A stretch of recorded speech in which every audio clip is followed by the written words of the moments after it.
Hello friends, welcome back. இன்னைக்கு நம்ம manager கிம் மான்வா episode 14 பத்தி பார்க்க போறோம்.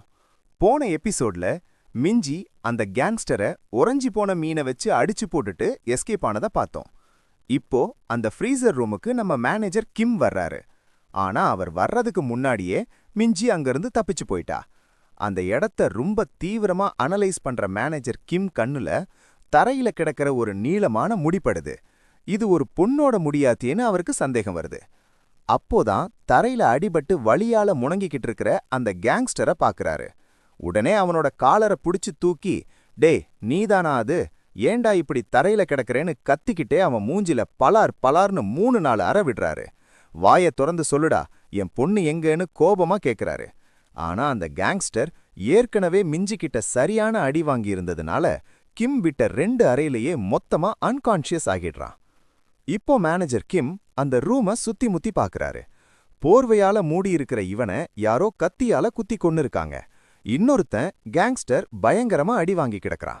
ஒருவேளை இவனுங்க 2 பேரும் மாத்தி மாத்தி சண்டை போட்டுக்கிட்டாங்களான்னு யோசிக்கிறாரு. ஆனா ஏதோ ஒன்னு இடிக்குது, ஏதோ தப்பா இருக்கேன்னு நினைச்சுக்கிட்டே அவர் பார்வையை திருப்பினப்போ தரையில ஏதோ எழுதியிருக்கிறத பாக்குறாரு. Dad, I am sorry, I am very scared அப்படின்னு அங்க எழுதியிருக்கு. அத பார்த்ததும் மேனேஜர் கிம்முக்கு ரொம்ப ஷாக். இது மிஞ்சியோட ஹேண்ட் ரைட்டிங் ஆச்சே.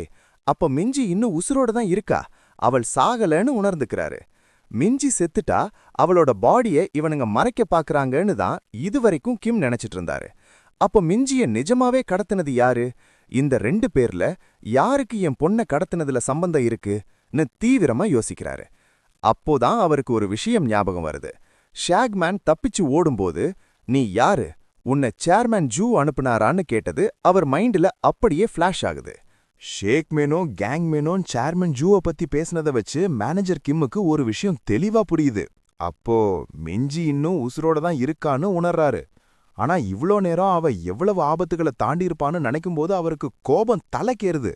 கோபத்துல பக்கத்துல இருந்த பொருட்கள் மேல ஓங்கி ஒரு குத்து விட்டுட்டு, மிஞ்சி இங்க எஞ்சாவது பக்கத்துல தான் இருப்பா, நான் உடனே அவளை கண்டுபிடிக்கணும்னு சொல்லிட்டு அந்த ஃப்ரீசர் ரூமை விட்டு வேகமா வெளியே ஓடுறாரு.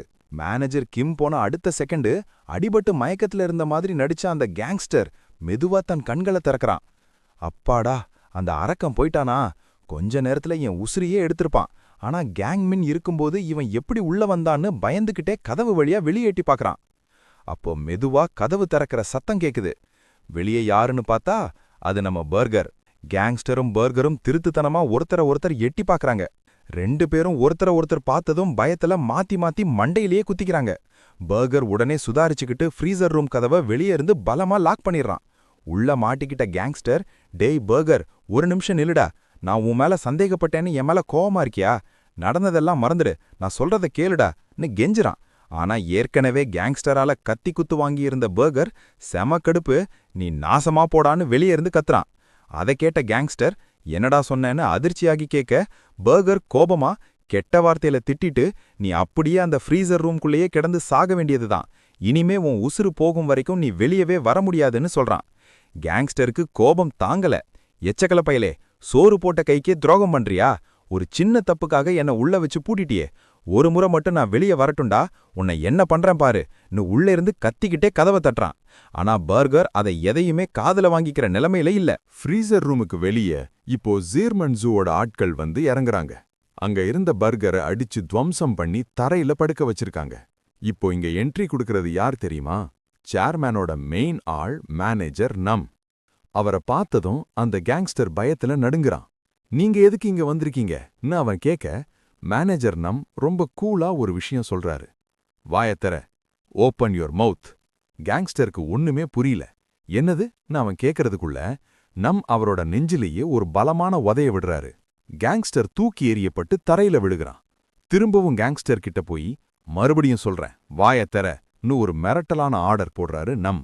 அவன் வாய திறக்க வச்சு அப்படி என்ன பண்ண போறாருன்னு அடுத்ததுல பாப்போம். இப்போ சீன் அப்படியே மேனேஜர் கிம்முக்கு மாறுது. அவர் மழையில நனைஞ்சுக்கிட்டே ரொம்ப வேகமா ஓடி வர்றாரு. மிஞ்சி, மிஞ்சி, மகளே எங்க இருக்க, பதில் சொல்லுமான்னு கத்திக்கிட்டே தேடுறாரு. ஆச்சரியமா மிஞ்சி அவருக்கு ஒரு சில மீட்டர் தூரத்துல தான் ஓடிக்கிட்டு இருக்கா. அவளுக்கு லேசா தன் அப்பாவோட குரல் கேக்குது. அப்படியே நின்னுடுறா. அப்பாவா? இல்ல, எனக்கு ஏதோ பிரம பிடிச்சிருக்கு, அப்பா எப்படி இங்க வர முடியும்னு நினைச்சுக்கிட்டு திரும்பவும் ஓட ஆரம்பிக்கிறா. மேனேஜர் கிம்முக்கு தன் குரல் அவளுக்கு கேட்கலையோன்னு பயம் வந்துருச்சு. ஏன்னா கொட்டுற மழையில சத்தம் சரியா எட்ட மாட்டேங்குது. முன்னாடி 3-4 வழிகள் பிரியுது. தப்பான வழியை தேர்ந்தெடுத்துட்டா என் பொண்ணை இழந்துருவேனோன்னு பதறாரு. உடனே ஒரு கண்டெய்னர் மேல ஏறி நின்னுட்டு சுத்தி முத்தி பார்த்து கத்துறாரு. மிஞ்சி, என் குரல் கேக்குதா? ஏதாவது சொல்லுமான்னு கதறாரு. அப்போதான் அவரோட இடது பக்கம் லெஃப்ட் சைடுல ஒரு மலைப்பாங்கான பாதையில ஒரு பொண்ணு ஓடுறத மேனேஜர் கிம் பாக்குறாரு. அந்த பொண்ணு வேகமா சாலைய கடந்து அந்த பக்கம் போறா. மேனேஜர் கிம் அவளோட முகத்தை சரியா பார்க்கலனாலும் அவரோட மனசு சொல்லுது அது மிஞ்சிதான்னு. அந்த பாதையில போறது மிஞ்சிதான்னு அவருக்கு 100% உறுதியாகுது. உடனே கண்டெய்னர்ல இருந்து கீழே இறங்கி, மிஞ்சி, அது நீதானா? மகளே, இந்த பக்கம் பாரும்மான்னு குரல் கொடுக்கறாரு. இதோட இந்த எபிசோட் முடியுது. இந்த வீடியோ உங்களுக்கு பிடிச்சிருந்தா மறக்காம லைக் பண்ணுங்க. அப்படியே அந்த சப்ஸ்கிரைப் பட்டனை தட்டி பெல் ஐகானையும் அழுத்திடுங்க. அடுத்த வீடியோல உங்களை சந்திக்கிறேன். Tata, bye bye.